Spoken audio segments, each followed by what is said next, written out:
Hi, welcome to One Eye on the Page. I'm Scott.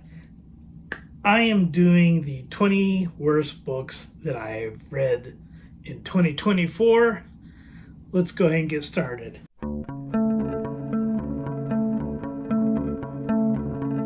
Now, before I go into the 20 worst, I do have to mention that last year I DNF'd a lot more books than I usually do because I was like, I'm not going to finish a book if it's just not interesting to me or if there's something else that happens, which I'll explain here. So I just want to go real quickly over some of the books that I DNF'd this year. Holiday Mismatch by Abigail Taylor. This one I think I stopped probably maybe 10% of the way through. I just wasn't feeling it. Solve for I by A.E. Doolan. Again, just one I was not connecting with the characters. Garner's Modern English Usage, which my daughter got me for Christmas in 2023. I tried to read this, which were ridiculous things to do because it's basically kind of a mix of a dictionary and an encyclopedia for the English language, and trying to read that was ridiculous, and that was just bad on my part. Bittersweet Homecoming by Eliza Lenski. I think I got like halfway through this. Really wasn't feeling the characters. Really disliked at least one of the characters quite a bit. Moonstruck by Ilya Jimenez. This one wasn't bad, but I just couldn't get into it. It was also was a sapphic novel that involved witchcraft. I don't know if it was the witchcraft that wasn't working for me, because I have read other books that have involved witchcraft that were sapphic, but this one just didn't do it for me. Sleepless Nights by Iona Kane. Characters just weren't working for me, and a character that was one way in one chapter was a different way in another chapter, and the two main characters kind of switched personalities a little bit. It just wasn't working for me. Open Tab by J.A. Armstrong. Don't know why I DNF this, but I will say I don't remember anything about the book, which may explain it. Fast Love by Carrie Lockhart. It was basically a sapphic comedy book, and the comedy just wasn't hitting for me. Telling Lies Online by Miranda McLeod. This was her first novel, and it was just that I was so annoyed by the main character. Telling Lies Online, a woman meets another woman online, lets her think that she's a man, not a man, and just drags that on too long, and it's just like, I don't have any sympathy for you, so I'm done. Find Me Under the Stars by Olivia Lucas. I don't really remember much about this, except I know that it was two women who were neighbors when they were kids. I remember the writing being really bad. Straight Girls Don't Cry by S.E. Chandler. I just didn't care about the characters. I Am a Cat by Sosemi Nasumi. This is an interesting book, a book that I will probably read at some point, but because I was reading so many books last year, I was reading a lot of books kind of at the same time, switching between books, and I just found myself more than a few times skipping passages in this book, and it's like, well, I'm not really reading it, so I set it aside.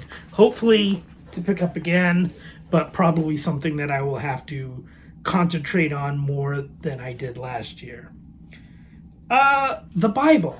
I'm not particularly religious, but I do read the Bible every 2 to 4 years or so. And I've read other religious books, Quran, the Book of Mormon. I've tried books about Jainism or Sikhism, other books. Some books I've completed, some I have not. The reason I didn't complete this one was because I was doing it on an app, basically read a Bible in a year, and I just got too far behind. And it's like, well, either I'm going to have to concentrate a lot on finishing this or read other books. And I have started reading it again this year. I'm way ahead now because I've been using audiobook and like grabbing free moments and just reading like a psalm or a proverb. So I finished with the Psalms and Proverbs. I'm in Exodus. I finished Mark and Matthew. I'm almost done with Luke because it's one of those ones where you read the Old Testament and the New Testament kind of at the same time, like 3 chapters of the Old Testament and 1 chapter of the New Testament. So I'm way ahead in the New Testament and way ahead in the Old Testament. So yeah, definitely should finish that this year. And Home for Christmas by A.J. Marchant, just wasn't feeling the characters. I wasn't feeling the chemistry between the two main characters. But that is it for the DNF's. Going to go ahead and start on the worst books that I did finish last year. Now, hands are empty except for the paper list I'm holding. I do have physical copies of some of these books, but except for one book that I just happened to not get, the other physical copy books I have are in the garage because these books are bad, and I was going to end up selling them, but I didn't get around to selling them in time, so I just put them out of the way to get ready for Christmas. Number 20 is Better Than Blood by Michael Bennett. It's basically a murder mystery. It's set in New Zealand. The detective here is a Maori detective. This was a book that I read for my now defunct family book club, probably because I bitched about a lot of books. This book, I feel, should have been a lot better than it was. The murderer is supposed to be like this super genius, and this person is, to me, just kind of a dummy. The motivation for the detective and other characters in the book didn't really make sense to me.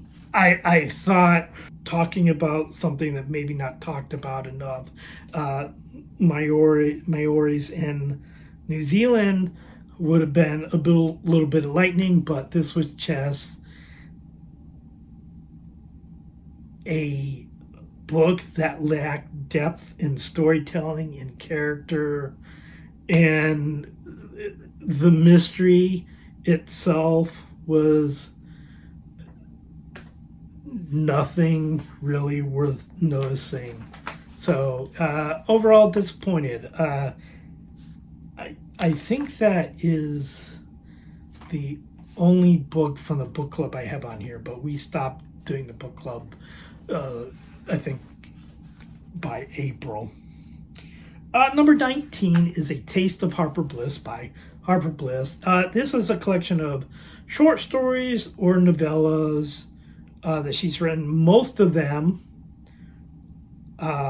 were apparently like early drafts of what would later turn out to be novels. So the starts of novels or novellas. There's also a rather large portion of, what was it? Her series French Kissing, which I have not read. Having read this, I don't think it's something I want to read. It comes across really more as a soap opera than anything, so I'm not particularly interested in it. And the stories in here that I know were bases of novels that I did read, the novels I read were far superior than the beginning. So I actually feel kind of bad about putting it here, but it wasn't a good read. But it's kind of like, here's first drafts kind of sort of thing. And it's like, yeah, but not great. Number 18 is The Thursday Murder Club by Richard Osman. This is a book going based on reviews like on Goodreads, Amazon, Storygraph. Apparently lots of people like this. I did not. The characters did nothing for me. The chapters, so annoying. I can't remember because I read this in an early part of the year. But I believe the book, the paperback copy that I had was like maybe, let's say 340 pages. I think it's a little bit shorter, but let's say it is. It had like 135 chapters. It's like super annoying. I couldn't tell you any of the characters. I could barely tell you who the killer was. And also, I didn't care about the killer. It didn't make, it's just like, oh yeah, we're going to have a killer. Yeah, let's have it be this guy. It's also supposed to be somewhat humorous. I guess it's English, and perhaps a bit of it's the English dry humor. Sometimes it just doesn't work. Now you have humor like P.G. Wodehouse. Obviously, I do a podcast about P.G. Wodehouse. I enjoy the humor in there, but the humor in this just wasn't working for me. Number 17, Secrets of the Italian Villa by M.J. Milne. A woman goes to Italy, Lake Como. Basically has to take over an Italian villa for her friend, and then there's a mystery going on there too. And there's a love story, which thank goodness it wasn't the focus of the book, because it didn't really have any chemistry in it. The big problem with the book, and it's a slightly spoilery, and it's also something that really irritates me, and I know I will be talking about it again in this countdown, and I apologize for being negative, but these are the 20 worst books of the year. But slightly spoilery, a friend kind of forces the character to do these things for her own good, and that really annoys me. It's like, if the friend is the main catalyst of the book, then write a story about the friend. I don't want to read about this main character who has to be forced into things. I don't want to read about this main character who has a friend who can't even talk to them like a friend, has to trick them into things. That annoys me. That's my pet peeve. I have many pet peeves, but that's a big pet peeve that we will see repeated in this countdown. So yeah, it's just not very good. Number 16, Twice Upon a Time by Erica Lee. Now I have at least one Erica Lee book that is in my top 20, I believe. And I read a lot of Erica Lee this year. I have plenty that are decent to great. This one is not because the story isn't necessarily compelling, but by the time I get to the compelling part of the story, I'm already pissed off. The problem is, one, a friend pushing one of the main characters into doing stuff. Be a friend. If you're just constantly pushing this other person, basically saying how you are now is not good enough. You need to change in these certain ways. Well, that's not your friend. Now, not borrowing something like where there's something really drastically wrong, and like if you're helping your friend get out of a deep depression, or after grief or something, but it's no, this is how you are, and I have to change everything about you. No, up yours. The second thing is that this Twice Upon a Time, this is second chance romance. The reason why they ended up breaking up the first time is because one of them just decided it was best, because of circumstances that play a big part in the book, but didn't explain what those circumstances are. Decided, and this is explicitly said in the book, that if I told you the truth, you would have stuck around, so I did it for your own good. Then you have no respect for that person making decisions for that person. This is not a badly written book, but pet peeves. Now, if those two things don't bother you, you might like this book, but they really bothered me. So I'm like, no, I'm out. Number 15. I'm sensing a trend. And yes, a lot of these books I've explained before, but I started reading romances. I got really annoyed with the male characters in heterosexual romances, so I went to sapphic romances. So I read a lot of sapphic romances, which I definitely like the characters better, but some of them do have these same things that keep popping up that annoy me. So number 15 is Until We Weren't by Jamie Moody. Destiny and Faith, those are their names, break up, and they're like rival, rival landscaping companies. And one of them doesn't know why they broke up, and the other one hates the other one. But, broke up with her without actually talking to her about why she was breaking up her, and just said, you know what you did. Small spoiler, she doesn't know what she did. And if they had talked, the novel wouldn't have happened. So it's like when they get back together, I'm like, no, you broke up with her, didn't have the decency or respect to talk to her about it, and you just decided. And the thing about Jamie Moody novels, and I think I've only read 3, is they become a lot less interesting once the people are together, because then you're just like, oh, our love is so great, we're so special, la la la la la, and it's very boring.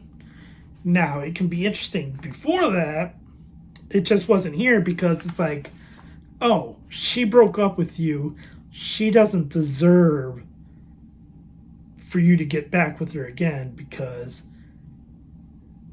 that was a bitch move. Number 14, When Ellie Falls in Love. This is by Addison Clark. This is part of the Moonflower Cove series, I believe, which I think is up 12 or 13 books now. This is the most recent one. I read all the other ones last year. I did have one book that fell a little bit outside of the top 20 for me. I gotta be honest, the romance in here is fine. Even though it's a young adult romance, they're high school seniors and then just graduated through the book. Their relationship is fine for a young adult romance, which isn't really an interest of mine. The problem with this is one of the characters' stepmother is the softball coach for school, and Sadie, the stepdaughter, is on the softball team. Well, Sadie makes a mistake and sends a risque picture to a boy who asked her to the prom when he asked her to, and that picture got sent around by another person on the softball team. Neither the stepmother or the mother actually ever goes to the school about this, ever goes at these other people who are sending this picture out about it. And then when the other girls on the softball team are bullying this student, the stepmother basically gets mad at her because she gets upset about it and makes her apologize to the student. So the stepmother, who was a main character in a previous novel, is a shitty mother and a shitty softball coach. And that pretty much just permeated everything I felt about this book. Was, because it's this thing where Sadie's like, I really love my parents and always there for me. And it's like, yeah, you're telling me that, but what I'm seeing is different. And also, much less annoying, but still annoying, is all the family members, particularly Ellie's family, is always in her business about stuff, and it's just too annoying for me. And that, I know that's a me thing. That's like, because there are families who are in each other's business all the time, and people agree with that. But I'm just like, oh, that's too much. That's super annoying. So yeah, gonna step outside the sapphic romance for a little bit. My 13th worst book of the year was Moby Dick by Herman Melville. Yes. I know it's a classic. I first tried to read this in the 11th grade, Mr. Moody's class, because we were talking about it, and I read Billy Budd, which sucked also, and I read Typee, which don't remember, and I read Bartleby the Scrivener, which was fucking awesome. But Moby Dick, I couldn't finish. I've tried to read it repeatedly over the years, and then I think in 2023, my daughter Robin read the book, and I was like, well, screw it. I'm going to read it. So thanks to audiobook read by Frank Muller, one of the best audiobook narrators there was, I made it through it. And it was great until they got on the ship. Then pretty much everything after that wasn't a whale encyclopedia sucked. Queequeg, who was a big part of the first part of the book, barely gets mentioned after. And it's just like, do you want to learn whaling, son? Well, you're going to.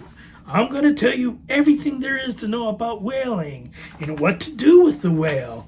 And it's like, sure, I guess, but I don't give a shit. I did really like, especially Ishmael and Queequeg's relationship that they had up until they got on the ship. And not that they didn't have a relationship after they got on the ship. We just didn't know about it because you gotta learn about whales. Whales. Before I ever read the book, I always described it as a 20-page short story in a whale encyclopedia, which is inaccurate. It is maybe an 80-page novella in a whale encyclopedia. But I finished it. I never have to read it again. If for some reason you decide to torture yourself with it, suggest listening to the Frank Muller version. Frank Muller just excellent voice for audiobooks. Number 12, Not George Washington by P.G. Wodehouse and Herbert Westbrook. Now, this is supposed to be kind of a semi-autobiographical novel. I say novel even though it's very short, of P.G. Wodehouse, which I hope not, because the main character in this book is an asshole. The book's not funny, for one. There may have been scenes where Wodehouse tried to be funny, but I also think this was published maybe in 1910. I think probably somewhere between 1905 and 1910, and I don't think his humor really started going until after then. Like his school stories, not particularly funny at all. And this one, wasn't either. It's just mean people in it, and badly written characters.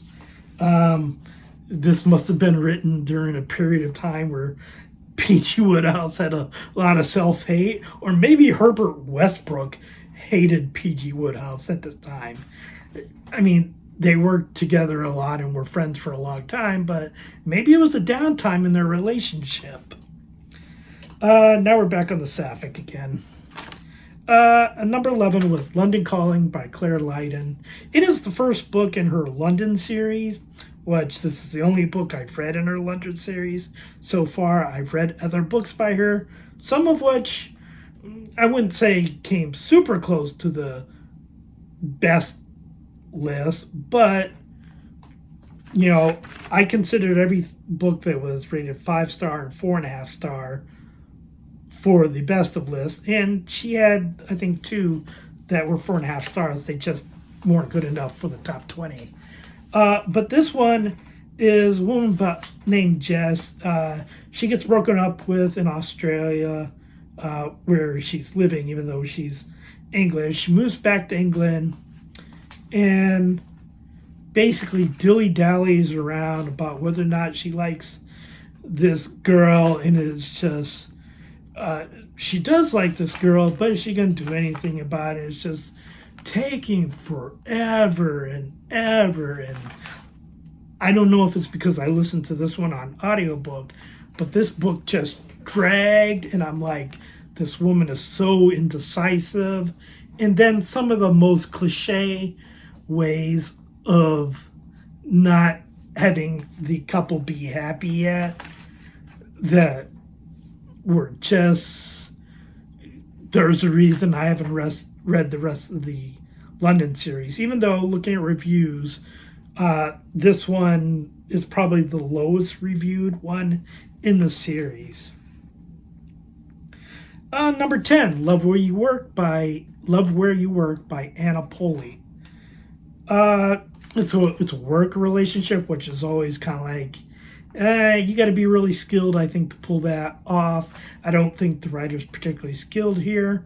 I think characters being pretty pushy for a work relationship, and pretty pushy when somebody doesn't want to ruin their work life for their relationship.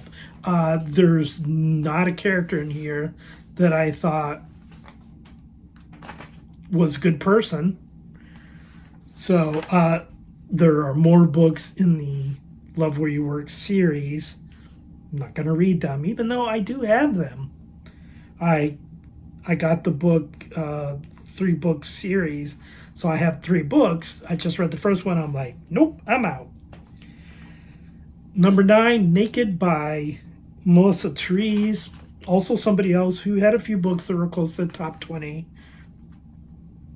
I don't think she has one in the top 20, but could. But this was one of her earlier works, I think. And a successful woman is attracted to a damaged woman. The damaged woman doesn't feel like she deserves to be with this one, but she also, like, keeps crawling back to the person who hurt her. And I know in real life that people like this often 1 step forward, 2 steps back kind of thing, but it's just excruciating to read. I'm like, I forget the character's name. Let's see. Oh, Ava is the successful woman. I was like, Ava, you need to run. This person is not good for you. Number 8, Home Again by Kara Porter. A woman goes back to her hometown because she has work there. She's a wedding planner, I think. And she runs into somebody there who she was barely involved with. Barely. And this woman is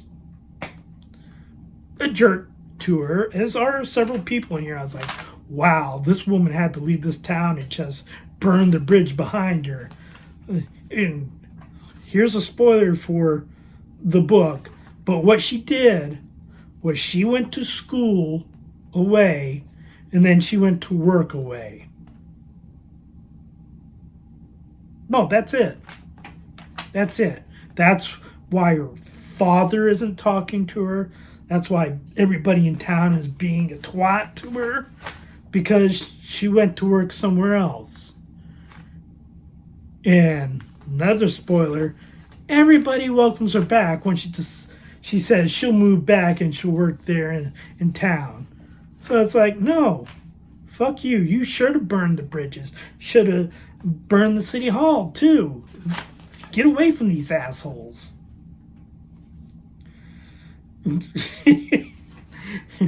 I do have a best of list where I say nice things about books. Number 7 is The Weight of What Was by Pip Landers-Lett. Everybody in here is awful. I'm not going to go too deep into it, but one character meets a girl at a party that her brother is having. These two women like each other. They get together.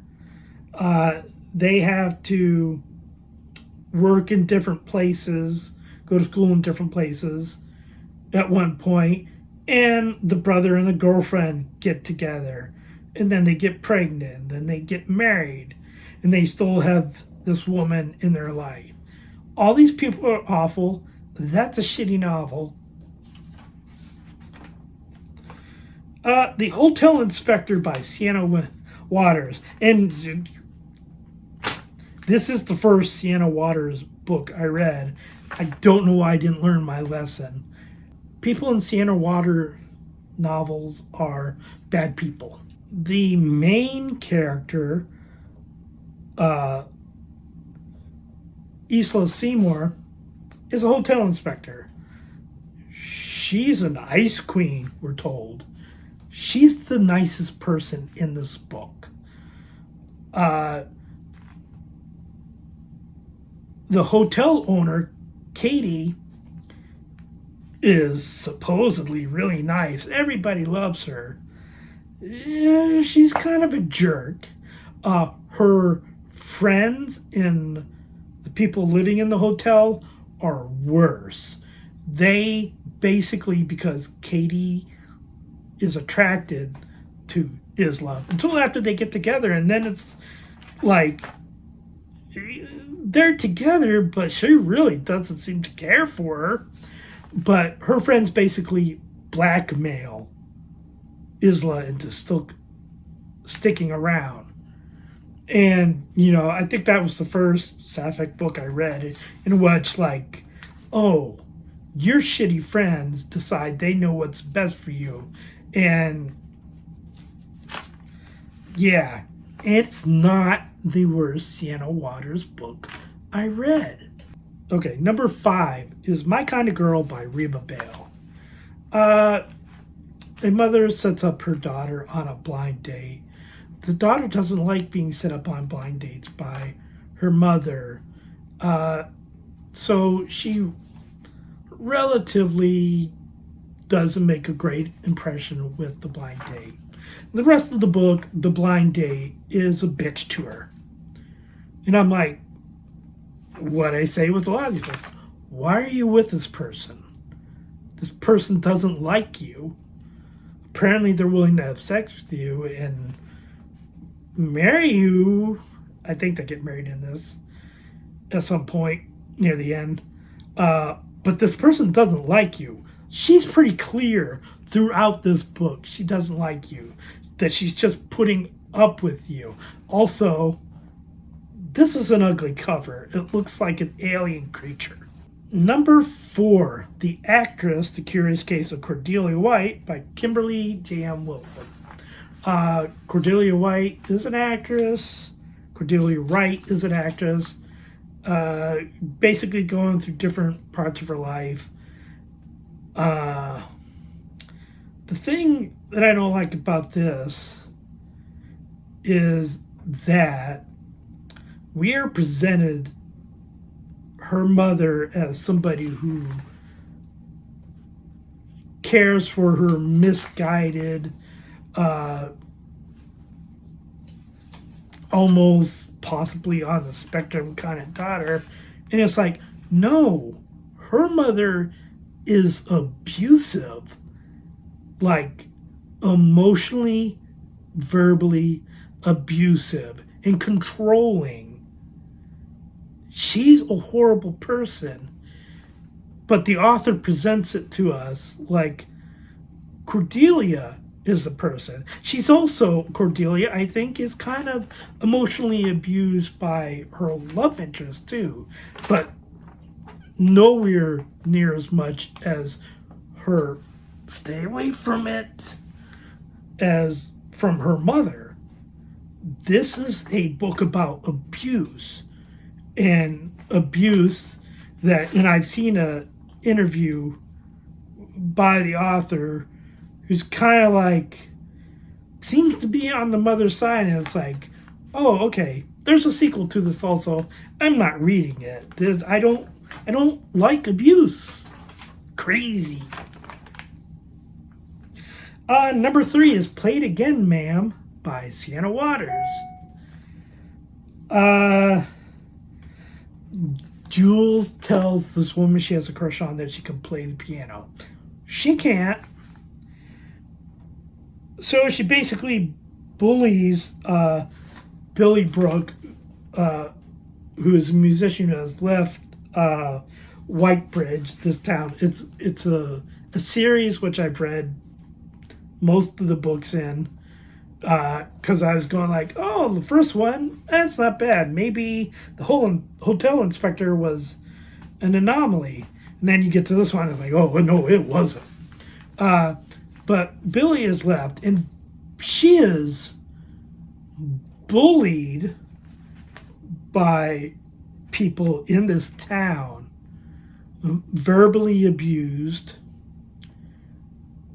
And what the author, Sienna Waters, puts across is that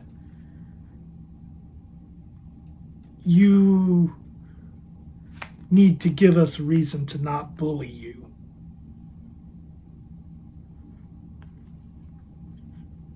How about I'm a human being? I don't know. So, yeah.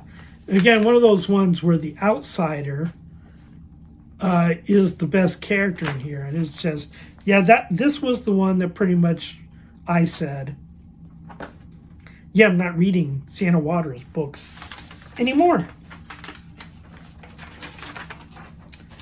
And there are still 2 worse books. Number 2 is I Dare You to Love Me by Laura G. Matthews. It's another one where the friends decide, we know what you need in your life. Doesn't matter what you're doing with it. We will take care of it. And probably more than any other book, the friends really push it. Like this woman, Danielle, is engaged to a man, but he's also, they're friends. You know, they're friends who, they don't need to be together. That's true. But her friends are actively trying to get her to get with another person when she's engaged to someone. Also, one of the friends, her name is Zoe. It's spelled 3 different ways in the book. Just,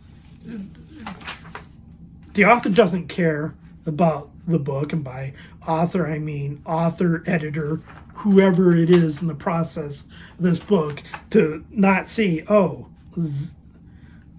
we're spelling the name Zoe 3 different ways. You don't care, I don't care. Also, worst friends in any of the books I read. Worst friends who are actually supposed to be friends. I've read other books where there are shitty friends, but they're meant to be shitty. And number 1 in this, honestly, 1 and 2 could have been switched back and forth. I think I thought about putting I Dare You to Love Me as number 1, but it is The Road Home by Aaron Zach. Gwendolyn Carter is a Hollywood actress. She's not a good actress, as everybody in her life goes out of their way to tell her. Not a good actress, and yet she gets a job like teaching other people to act. But yeah, everybody goes out of their way to tell her you're a shitty actress, including her parents and her friends. And also, she basically got kicked out of the house by her parents because she came out.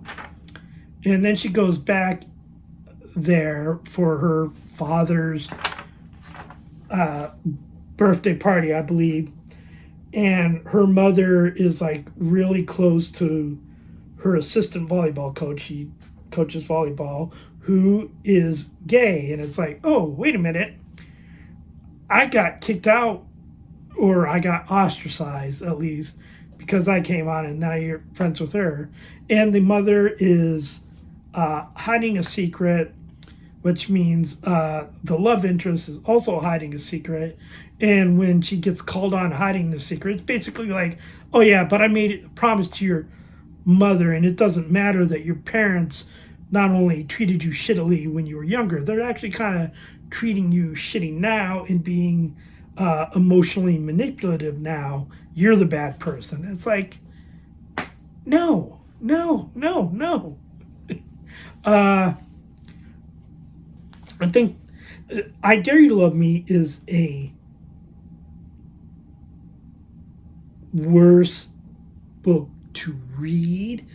The Road Home, with all its flaws, is written better, but I don't think any book has made me as angry as The Road Home. So that's 20 worst books I read this year. I read a lot of books this year. I'm not even going to tell you how many books I read because it's a ridiculous number. So those are the 20 worst of a wide assortment of books. So, yeah. Gonna get some stinkers. I will be getting to the 20 best books I read this year, and there are some really good ones. I will say that I rated 15 books 5 stars this year, or in 2024. Now, I won't have all those books in my 20 books a year because some of those books are rereads, and I don't count rereads in my best of. But plenty of 5 stars in those. So I will be saying good things next time. So please like and subscribe, leave a comment, and I'll talk to you next time.